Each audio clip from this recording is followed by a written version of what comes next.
오늘 여러분들과 함께 볼 말씀은 사실 요한복음 15장 7절 말씀인데요. 제목에 나와 있는 것처럼 사실 기도에 대해서 좀 이야기를 하고자 합니다. 너무 뻔한 주제고 여러분들이 잘 알고 익숙한 주제고 많이 들은 이야기라 굳이 저 목사가 말하지 않아도 나는 다 알고 있는데 왜 또 할까 이런 생각이 들 수도 있지만 저도 설교를 해야 되는 사람이고 그렇기 때문에 하나님이 저에게 주신 말씀을 최선을 다해 잘 전달해 보도록 하겠습니다. 제가 대학 시절에는 그 기도 노트라는 게 있었습니다. 저와 비슷한 또래에 계신 분들은 많이 아실 텐데 고개를 끄덕이는 게 꼭 좋은 것만은 아닐 수도 있는데 기도 노트라는 게 있는데 거기 이제 보통 기도 제목을 적어놓고 어떻게 응답을 받았는지 체크하고 확인하는 노트를 많이 썼는데요. 공동체에서 많은 형제 자매들이 노트를 쓰고 공동체 모임 때나 셀 모임 때 오면은 이제 어떤 응답을 받았는지에 대해서 많은 이야기를 나누었습니다. 사실 그 시절에 저는 그 기도 노트를 그렇게 빼곡하게 적어놓지 않았습니다. 마음속에 어떤 마음이 있었냐면 한 가지만 응답이 되면 된다 라고 생각을 했고 한 가지만 잘 적어놨는데 응답이 됐을까요? 네, 응답이 되지 않았습니다. 제가 거기에 뭐라고 적어놨냐면 하나님 군대 안 가게 해주세요. 적어놨는데 군대를 정확히 갔습니다. 저는 세상 말대로 하면 신의 자녀가 아니었던 거죠. 이처럼 어쩌면 우리의 마음 가운데 또는 우리의 삶 가운데 기도로부터 오는 참 기쁘고 감사한 일들도 많이 있지만 상처를 많이 받을 때도 있습니다. 특별히 내가 간절하게 원하거나 내 삶 속에서 정말 마주했던 어려운 문제들, 지금 당장 시급하게 해결해야 될 문제들을 마주했고 또한 열심히 기도를 했는데 우리가 생각했던 대로 기도의 응답이 이루어지지 않으면 우리는 낙심하거나 혹은 실망하거나 좌절할 때가 많이 있습니다.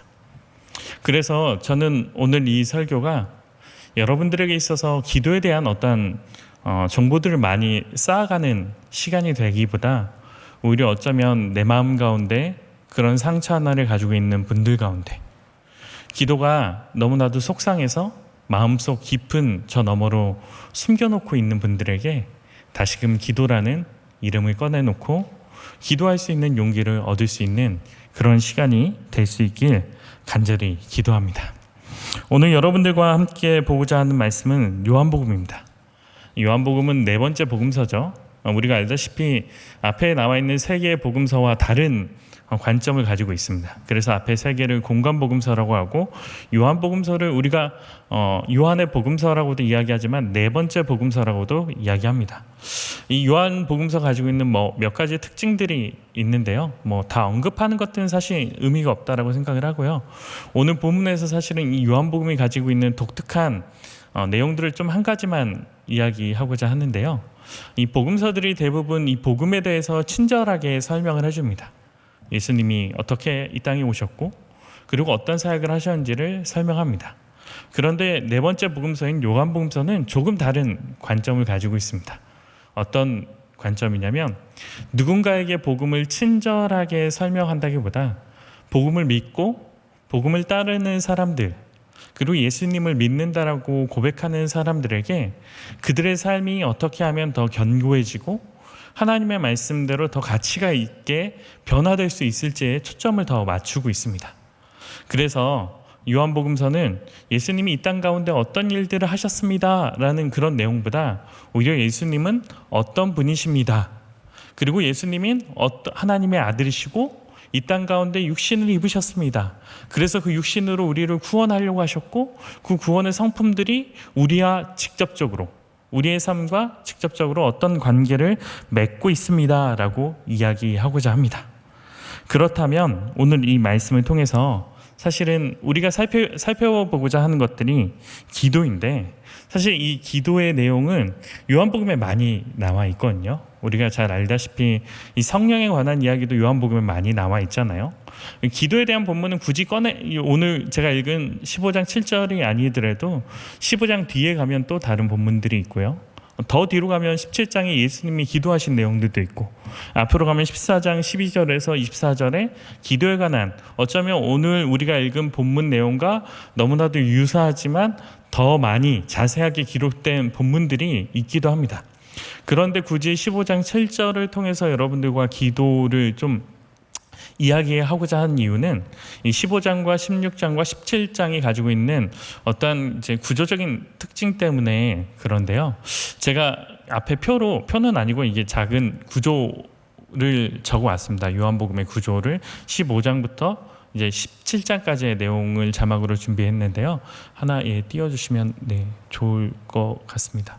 네, 사실은 15장부터 이제 제2담화라고 우리가 표현할 수 있는데요. 그 앞에는 이제 제1담화죠. 예수님이 어떤 고난을 당하시고 순환을 당하실지에 대한 그런 내용들이 담겨져 있는데, 두 번째 이제 담화입니다. 그래서 15장과 17장까지는 우리가 잘 알고 있는 이제 전체 포도나무 비유에 대한 이야기들을 담고 있는데요. 거기에 이제 확산되어진 거죠. 예, 그래서 15장 1절에서 8절은 우리가 잘 알고 있는 포도나무 은유를 이야기하고요.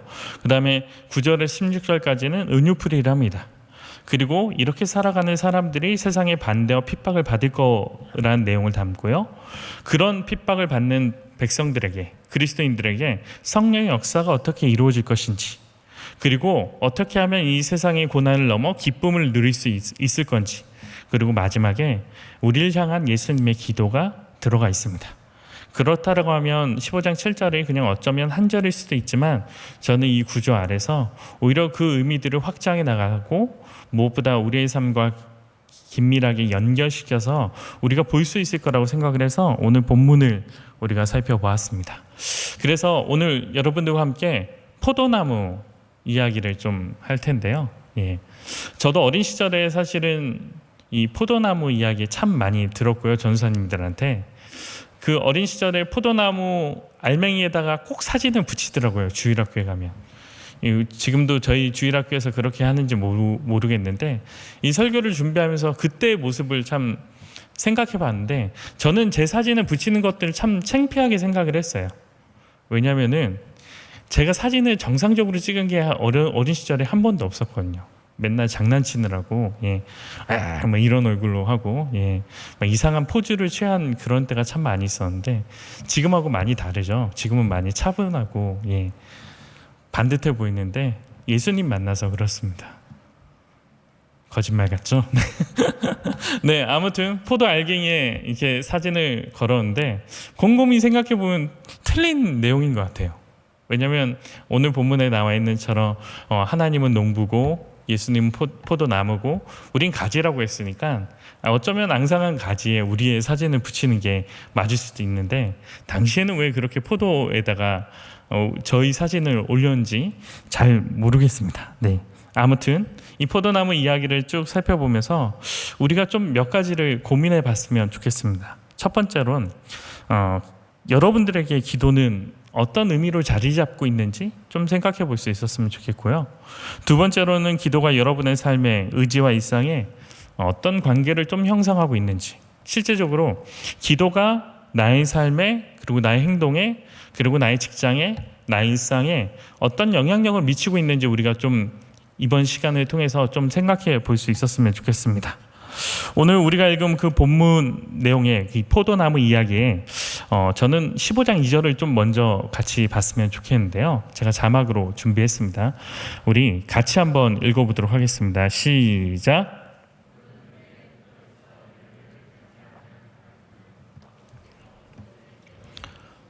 물은 열매를 맺는 가지는 더 열매를 맺게 하려 하여 그것을 깨끗하게 하시느니라. 아멘. 본문 내용만 보면 참 무서운 얘기인데, 사실 이 내용이 좀 반복적으로 계속 나타나는 부분들이 있거든요. 저는 이 본문에서, 그리고 우리가 읽은 15장 이 포도나무 비유에서 좀 집중하고자 하는 단어가 두 가지가 있습니다. 하나는 붙어, 어디로 붙어, 그 붙어고, 또 하나는 열매입니다.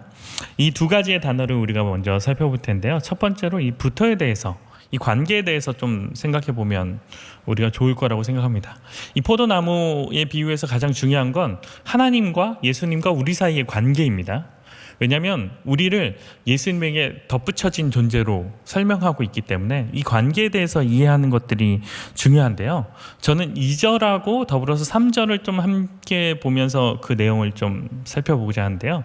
3절도 준비되어 있습니다. 3절도 함께 읽겠습니다. 시작. 너희는 내가 일러준 말로 이미 깨끗하여졌으니. 2절하고 3절의 내용들을 보면 사실 요한복음이 가끔씩 가지고 있는 특징 중에 하나거든요. 여기뿐만이 아니라 13장 10절에서 11절에도 이런 비슷한 내용들이 있습니다. 내용들이 어떤 내용이냐면 2절엔 이렇게 설명합니다. 물은 내게 붙어 있어 열매를 맺지 아니한 가지는 아버지께서 그것을 제거해 버리시고 물을 열매를 맺는 가지는 더 열매를 맺게 하려고 그것을 깨끗하게 하시느니라. 그리고 3절에 이어서 이렇게 이야기하죠. 너희는 내가 일러준 말로 이미 깨끗하여졌으니. 우리가 구조상으로 생각해 봤을 때 2절의 내용이 좀 수정되든지 아니면 3절의 내용을 미래형으로 표현하는 것들이 우리의 상식선에서 맞죠. 근데 요한복음은 이거를 조금 역전시켜서 설명하고 있죠. 앞에 이렇게 이야기하고 3절에서는 너희는 이미 깨끗해졌다라고 표현하고 있기 때문에 그렇습니다. 그런데 사실 요한복음이 이렇게 말씀을 표현하는 것들은 우리가 조금 더 풀어서 설명하면 이렇게 설명할 수 있습니다. 이 땅에 하나님으로 성육하신 예수님을 통해 새로운 존재가 너희가 되었으니 너희는 내 안에 거하여 새로운 삶을 살아가라는 이야기를 하고 싶은 겁니다. 즉 2절 3절을 통해서 어떤 정보를 제공하고자 하는 것들이 아니라 2절 3절의 이러한 이상한 구조들 그리고 이러한 말들을 통해서 그 이후에 있는 4절과 5절과 6절의 내용들을 조금 더 살펴보기를 원한다는 거죠. 왜냐하면 생각해봅시다. 너희가 깨끗해진다라고 이야기하고 너희 이미 깨끗해졌다라고 완료 형태로 표현하고 그 다음에 그러니까 이제 너희의 삶에 대해서 이렇게 한번 살펴보자라는 구조로 만들어가고 있다는 것입니다. 그렇다라고 하면 오늘 본문의 15장 말씀을 통해서 우리가 집중하고자 하는 것들은 기도가 무엇이고 하나님과 우리의 관계가 이런 거일 수도 있지만 이러한 관계를 통해서 이러한 기도를 통해서 우리가 새로운 삶을 살아가게 되었구나. 그렇다면 그 새로운 삶은 무엇이지? 이 새로운 삶은 하나님과 어떤 관계를 맺었기 때문에 우리에게 특별하지에 대한 내용들을 우리가 살펴볼 필요가 있다는 거죠. 제가 제일 처음에 요한복음에 대해서 설명했을 때 요한복음이 어떻다라고 했죠? 처음 복음을 믿는 사람들한테 복음을 설명하는 것들이 아니라 이미 복음을 알고 있는 사람들에게 그들의 삶에 대해서 더 깊고 더 넓게 하기 위해 이 복음서를 기록했다라고 이야기했죠. 그 점에서 사실 이 내용을 살펴볼 필요가 있다는 것입니다. 우리는 새로운 존재로 이 땅 가운데 살아가게 되는데 그 관계를 오늘 사실 말씀 안에 설명하고 있습니다. 요한복음 14장, 15장 속에 다양한 단어로 사실 표현되어지는데요. 4절, 5절, 15장 4절, 5절, 6절, 7절에서 내 안에 거하라. 우리 보고 내 안에 거하라라고 이야기하고 있습니다. 오늘 우리가 읽은 본문도 동일하죠. 10절에서는 아버지의 계명을 지켜 그의 사랑 안에 거하는 것이라고 표현합니다. 또 12절에서는 서로 사랑하는 것이라고 이야기합니다. 이 내용들을 정리해 보면 내 안에, 하나님 안에, 예수 그리스도 안에 거하라. 그리고 아버지의 계명을 지켜 그 사랑 안에 거하라. 스테이, 머물러라. 그리고 12절 서로 사랑하라 라고 이야기하고 있다는 것입니다. 이 내용들이 막 복잡하고 사실은 세 가지 정도 타입되는 단어들이 막 연속으로 나와서 어렵게 표현되어질 수 있는데 사실 이 단어를 하나로 정리하는 말씀이 8절입니다. 8절 말씀을 제가 따로 준비하지는 않았습니다. 8절을 제가 한번 읽어보도록 하겠습니다. 너희가 열매를 많이 맺으면 내 아버지께서 영광을 받으실 것이요 너희는 내 제자가 되라. 예수님께서는 우리에게 무엇이라고 이야기하냐면 내 안에 거하라. 계명을 지키고 그 사랑 안에 거하라. 머물러라. 그리고 서로 사랑하라 라고 이야기하는 것들이 쉽고 간단하게 제자가 되라고 이야기한 것입니다. 우리에게 예수님의 제자가 되라고 제자가 되라고 말씀하신 거죠. 결국 거하고 사랑하는 관계는 예수님과 일상적인 관계, 일반적인 관계가 아니라 제자라는 독특한 관계를 형성하라고 우리에게 이야기하신 겁니다. 이 제자라는 것은 오늘날 우리가 학교에서 선생님과 학생 사이에 어떤 스승 관계를 맺는 것들을 말하는 것은 아닙니다. 우리 단순하게 지식을 전달하는 것들이 아니라 당시의 제자가 된다라는 것은 공통된 목표와 공통된 삶의 모습을 살아가는 것들을 이야기합니다.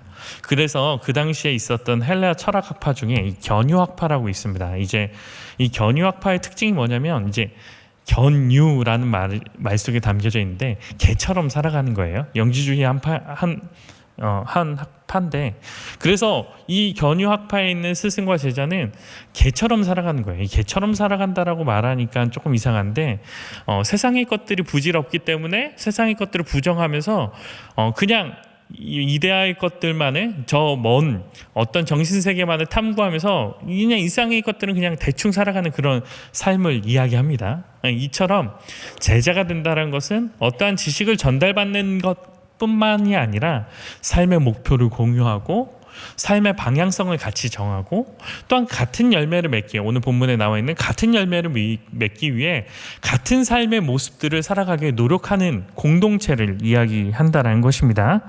이 관계를 그렇기 때문에 이 관계를 묶는 이 제자 공동체를 하나의 공동체로 묶을 수 있는 단어가 오늘 또 다른 단어인 열매입니다.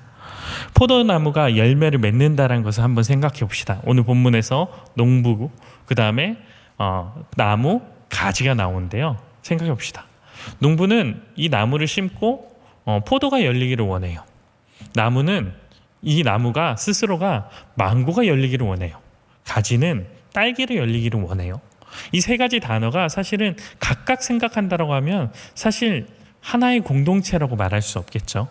그런데 열매가 같아야 하나의 공동체라고 말할 수 있다는 것입니다.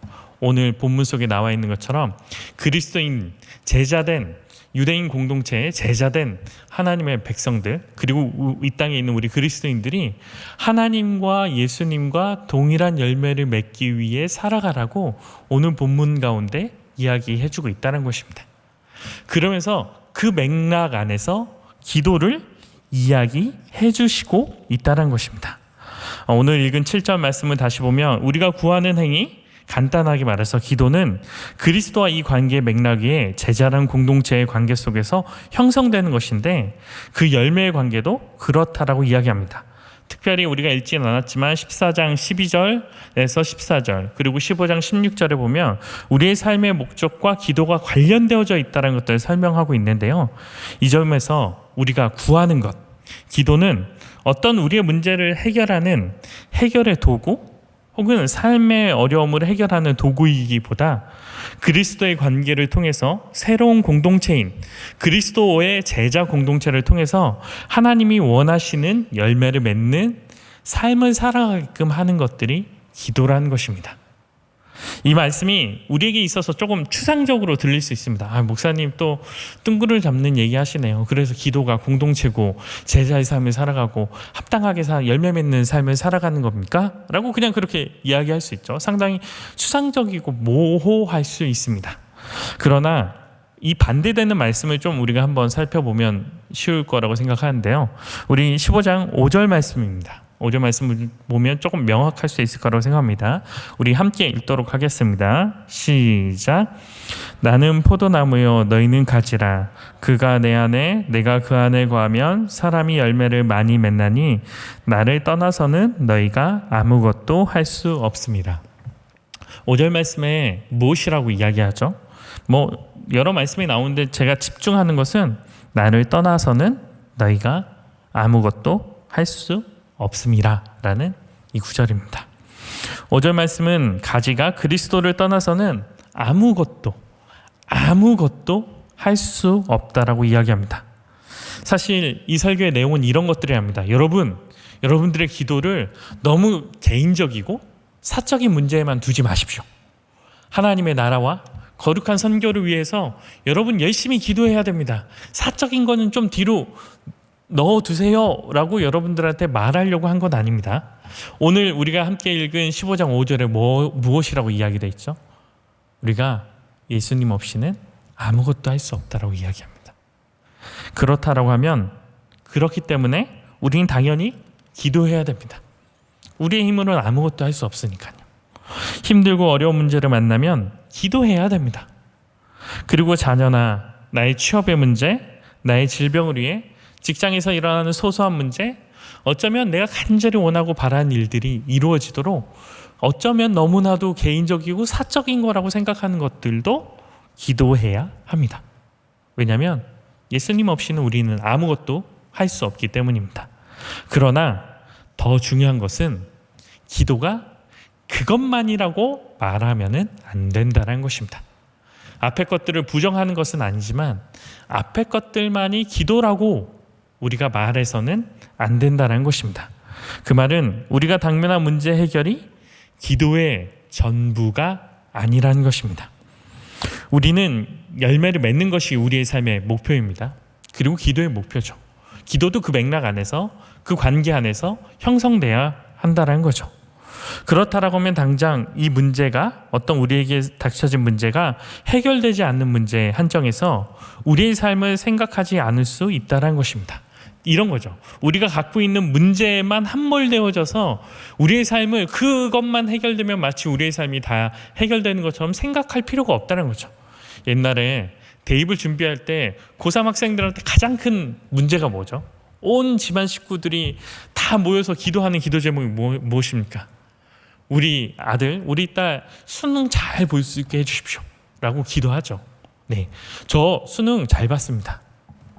그런데 저희 엄마 생각과 전혀 달랐다는 거죠. 예. 저는 잘 봤는데 저희 엄마 아빠 선생님들은 잘 못 봤다라고 생각한 거예요. 제 친구들은. 이처럼 어쩌면은 수능이란 것이 우리에게 너무나도 중요한 문제고 많은 사람들이 몰입되는 문제지만 사실은 시간이 지나고 보면 그게 전부 다가 아니잖아요. 취업도 마찬가지죠. 내가 이 기업에만 들어가면 뭔가 큰 일들을 해낼 것 같고 내 앞에 뭔가 탄탄대로가 열릴 것 같지만 실제로 취업하면 별거 없어요. 예. 직장에 있는 다른 사람들하고 똑같고 조금 지나면 이직해야 된다고 생각하고 어떻게 하면 이 굴레를 벗어날 수 있을까 고민한다는 거죠. 네, 삼성에서 뭐 삼성 들어갔다고 해서 뭐 금으로 된 명함 주면 뭐 합니까? 그 명함 뭐 부모님 그냥 조금 좋아하다 퇴사하면 아무 의미가 없는데, 이런 문제에 우리가 함몰되어서는 안 된다는 것입니다.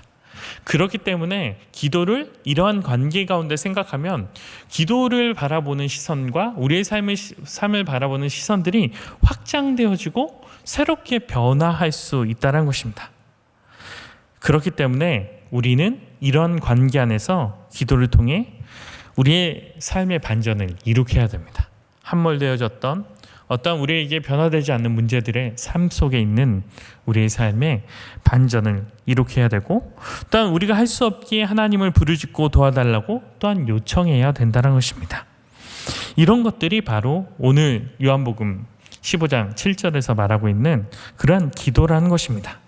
또한 이렇게 살아갈 때 성경은 이 기도의 삶을 살아갈 때, 이런 관계 속에서 살아갈 때 우리에게 기쁨이 있다라고 이야기합니다. 11절입니다. 11절에 이렇게 얘기합니다. 내가 이것을 너희에게 이름은 내 기쁨이 너희 안에 있어 너희 기쁨을 충만하게 하려 함이라. 예수님은 결국 우리의 삶에 고통을 주기 위해 오신 것들이 아니라는 거죠. 그렇다라고 한번 지금까지 얘기했던 걸 정리해 봅시다. 우리가 예수님 안에 거하라고 이야기합니다. 예수님의 사랑 가운데 거하라고 이야기하죠. 그리고 예수님을 떠나서는 아무것도 할 수 없다라고 이야기합니다. 그리고 우리에게 구하라고 이야기합니다.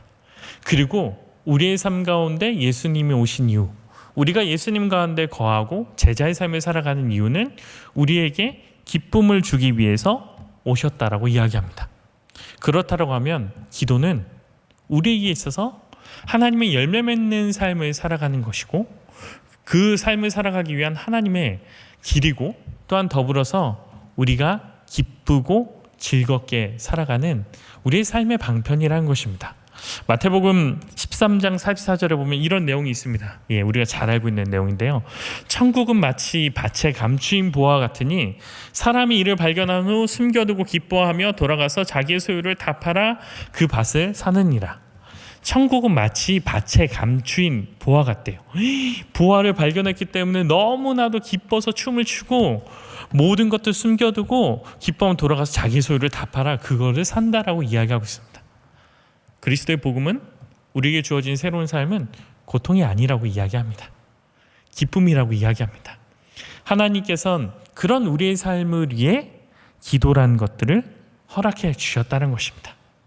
여러분들에게 있어서 하나님의 관계 안에 하나님의 열매를 맺으며 기쁜 삶을 살아가도록 하나님께서 우리를 불러 주셨다는 것입니다. 이 기도의 이야기에 있어서 사실 목사로서 가장 비참하고 괴로울 때가 있는데요. 여러분 혹시 언제라고 생각합니까? 언제가 목사로 살아갈 때 가장 비참할까요? 전셋값이 올랐을 때? 은행에 갔는데 대출이 안 된다고 했을 때? 10년 넘게 사역했는데 제 이름으로는 1,000만 원밖에, 목사님 이름은 1,000만 원밖에 안 나옵니다. 이런 얘기를 들을 때 사실 비참한 건 아닙니다. 제가 사역을 하는 동안 가장 비참했던 건 아픈 성도들을 위해 기도했는데 그 성도들이 나아지지 않고 더 나빠지는 것입니다. 그 나빠지는 것뿐만이 아니라 사실은 그들의 임종을 마주해야 할 때입니다. 사실 3일교회에 와서 저는 청장년을 담당하고 있는데 청장년에선 그런 성도들이 없습니다. 그러나 교구 사역할 때 대부분의 우리 교회 장년진 사역자들도 마찬가지지만 장례가 가장 큰 일입니다. 항상 성도들을 위해서 임종 예배를 준비하고 그들의 아픔들을 위해 기도합니다. 그런데 열심히 성도가 회복되어질 것들을 기도했는데 나아지지 않으면 너무나도 비참해집니다. 왜냐하면 그 화살과 손가락이 저를 향하는 것 같거든요. 내가 부족해서, 내가 능력이 없어서, 내 기도가 형편이 없어서 하나님께서 내 기도에 응답해 주시지 않는구나. 나는 형편없는 목사구나. 이렇게 생각할 수밖에 없습니다. 뭐 다르게 생각하는 사람들도 있을 수 있겠죠. 한 일례로 사실 제가 다른 교회에서 사역할 때 유방암으로 말기 판정을 받으신 집사님이 있었습니다. 집사님과 함께 열심히 기도했습니다. 그런데 제가 그 집사님 임종 예배를 3번이나 같이 드렸습니다. 그 3번을 같이 드리고 사실 마지막 3번째 드릴 때 뭐라고 기도해야 될지 모르겠더라고요. 내 앞에서 숨을 헐떡헐떡 대면서 쉬고 있는 그 집사님을 보면서 더 이상 기도할 용기가 나지 않았습니다.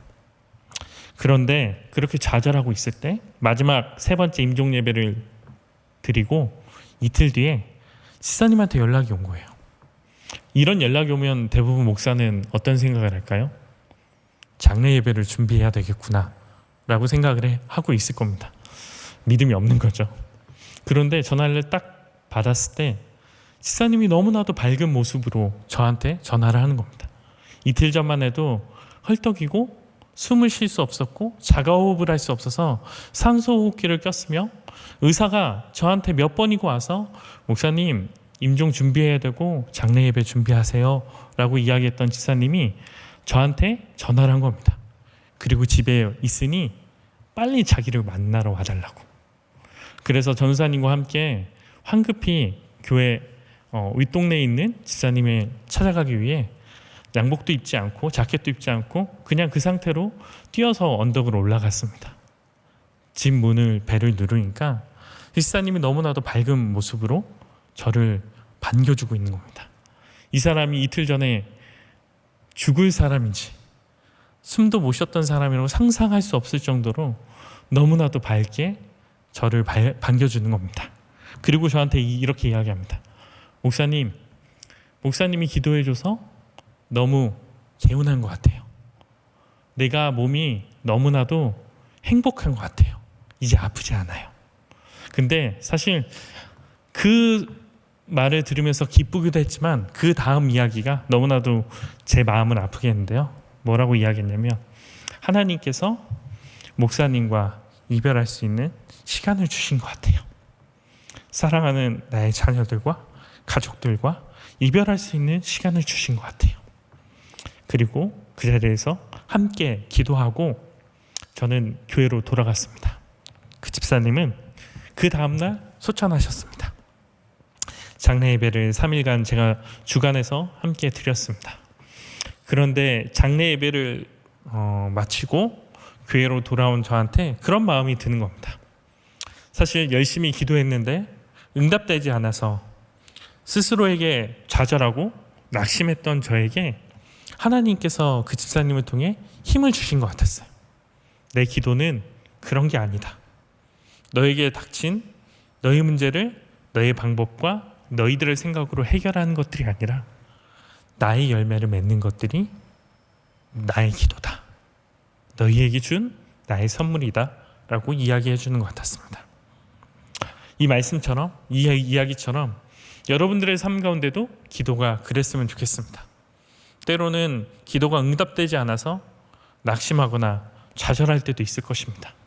그러나 그때마다 응답되지 않은 그러한 모습들을 바라보며 낙심하거나 하나님 앞에 실망하거나 또는 저처럼 나의 기도가 부족하고 내 삶이 부족했다라고 나를 채찍질하는 사람이 되지 마십시오.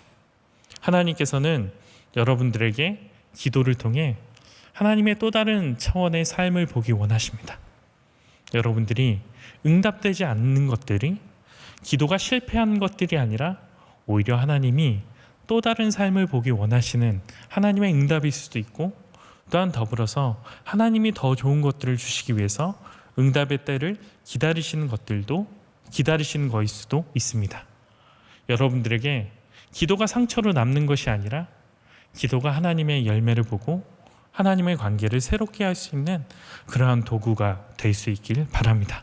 마지막으로 제가 17장에 나와 있는 17장 9절부터 26절까지 말씀을 준비해 왔는데요. 앞에 자막이 뜰 텐데 함께 읽고 좀 끝냈으면 좋겠다 생각을 했는데요. 함께 읽으면 잘 들어오지 않으니까 제가 읽으면서 앞에 자막 보시면서 예수님이 17장에서 하셨던 기도 내용을 좀 빠르게 살펴보았으면 좋겠습니다. 9절부터 세 번역입니다. 제가 읽겠습니다. 나는 그들을 위하여 빕니다. 나는 세상을 위하여 비는 것이 아니고 아버지께서 내게 주신 사람들을 위하여 빕니다. 그들은 모두 아버지의 사람들입니다. 나의 것은 모두 아버지의 것이고 아버지의 것은 모두 나의 것입니다. 나는 그들로 말미암아 영광을 받았습니다. 나는 이제 더 이상 세상에 있지 않으나 그들은 세상에 있습니다. 나는 아버지께로 갑니다.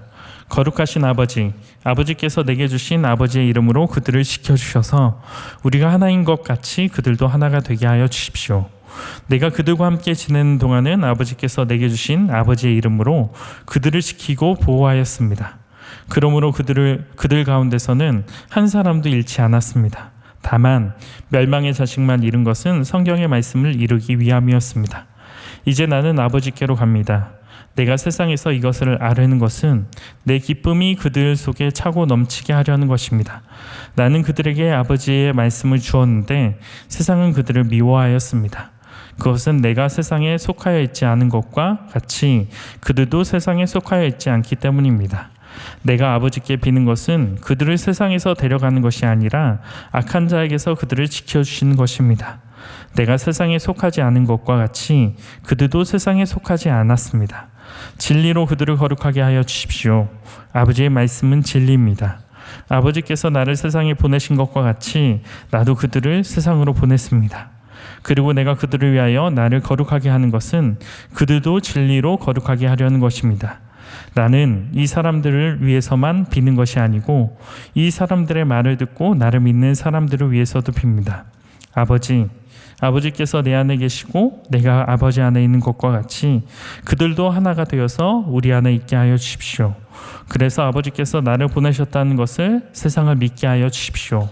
남은 아버지께서 내게 주신 영광을 그들에게 주었습니다. 그것은 우리가 하나인 것과 같이 그들도 하나가 되게 하려는 것입니다. 내가 그들 안에 있고 아버지께서 내 안에 계신 것은 그들이 완전히 하나 되게 하려는 것입니다.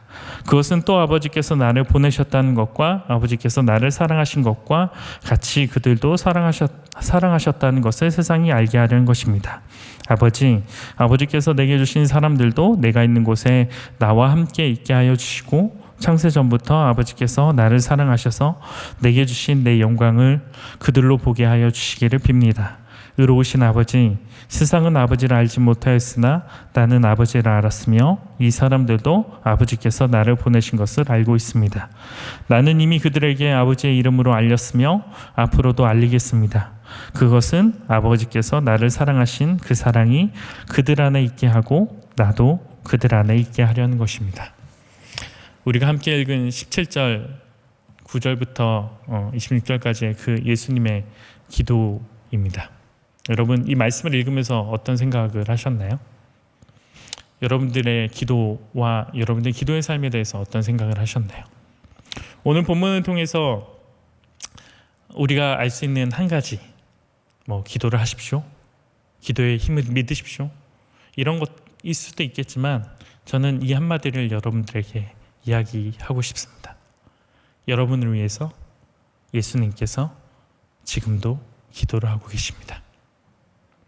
포기하지 마시고 여러분들의 삶을 위해, 하나님께서 허락하신 여러분들의 새로운 삶들을 위해 기도의 자리를 포기하지 마시고, 기도의 용기를 잃지 마시고, 하나님을 바라보며 끝까지 기도할 수 있는 우리 3.1교회 성도들이 될 수 있길 간절히 기도합니다. 우리 이 시간 같이 찬양 하나 했으면 좋겠습니다. 밤이나 낮이나 우리 같이 찬양하도록 하겠습니다.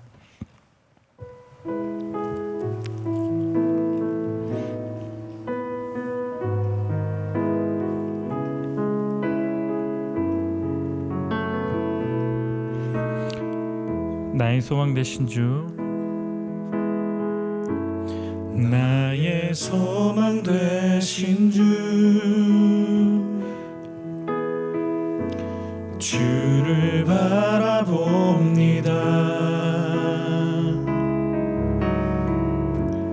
다시 오실 나의 왕 예수, 주를 기다립니다. 나의 소망 되신 주, 나의 소망 되신 주, 주를 바라봅니다.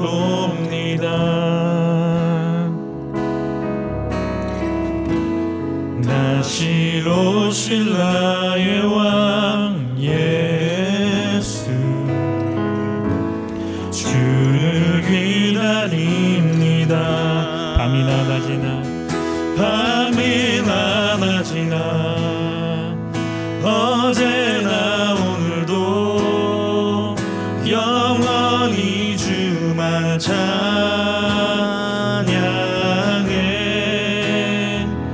괴롭고 슬플 때 낭만하여 넘어져도 언제나 주만 찬양하겠네. 밤이나 낮이나 밤이나 낮이나 어제나 오늘도 영원히 주만 찬양해.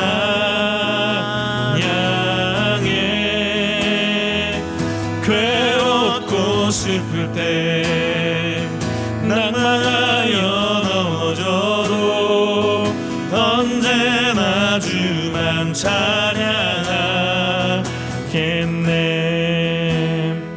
우리 함께 나눴던 말씀과 찬양을 기억하며 이렇게 기도합시다. 하나님, 내가 하나님의 앞에 나아가 상한 나의 마음을 붙들고 하나님의 열매를 구할 수 있는 그러한 기도의 자리를 나에게 허락하여 주시옵소서.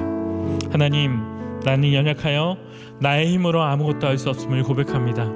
하나님, 나를 위해 기도하시는 예수님을 발견하고 그 예수님을 믿고 의지하며 살아갈 수 있는 우리가 될 수 있게 해달라고 기도합시다. 또한 이 시간 혹시라도 기도에 응답되지 않아서 마음 가운데 상하거나 상처 입은 영혼들이 있다면 하나님, 내가 주님 앞에 이제 다시금 기도할 수 있게 해달라고 우리 이 시간 같이 함께 기도하고 각자의 개인 기도 제목 가지고 우리 9시까지 기도하도록 하겠습니다. 기도하시겠습니다. 아버지 주님의 말씀 가운데 우리를 붙잡아 주시옵고 우리가 기도와 주님의 말씀과 뜻 가운데 앞에 설 수 있도록 인도하시옵소서. 주님을 바라보는 그 은혜와 뜻이 아버지 이곳 가운데 임하기 원합니다. 하나님, 기도를 포기한 자가 되는 것이 아니라 하나님, 기도를 통해 우리가 기쁨을 누리고 새로운 삶을